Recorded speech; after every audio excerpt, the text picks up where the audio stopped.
এত সুন্দর সুন্দর কাঁচের চুড়ি দিয়ে নিজের মন ভরানোর পাশাপাশি এই গোল্ডেন ঝাঁকিটাকেও ভর্তি করতে পেরেছে শুধুমাত্র মিশোর দৌলতে।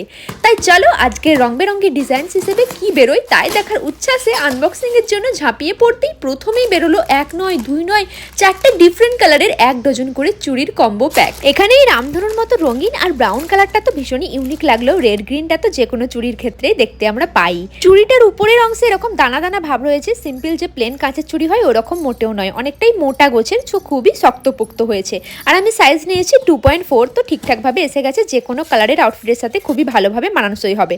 আর এই প্যাকেজিংটা দেখতে পাচ্ছ দুর্দান্তভাবে দেওয়া রয়েছে, প্লাস্টিক প্যাকেজিং এর মধ্যে রয়েছে। আর রয়্যাল ব্লু কালারের আমি নিয়েছি, রয়্যাল ব্লু কালারের আমার কাছে প্লেন কাঁচের চুড়ি অলরেডি রয়েছে, ওই জন্য এই ডিজাইনটা আমি একটু চোট চোট গোছের রয়েছে বলে এটা আমি নিয়েছি। আর এই সেম ডিজাইনটার কিন্তু অনেকগুলো কালার অপশনস অ্যাভেলেবেল রয়েছে মিশোতে, তো তোমরা চেক করতে পারো নিজেদের আউটফিটের অ্যাকর্ডিং। তা তোমাদের এই দুটো চুড়ি সেটের মধ্যে কোনটা বেশি ভালো লাগলো জানিও, আর লিঙ্কসগুলো আমি দিয়ে দেবো আমার কমিউনিটি পোস্টে।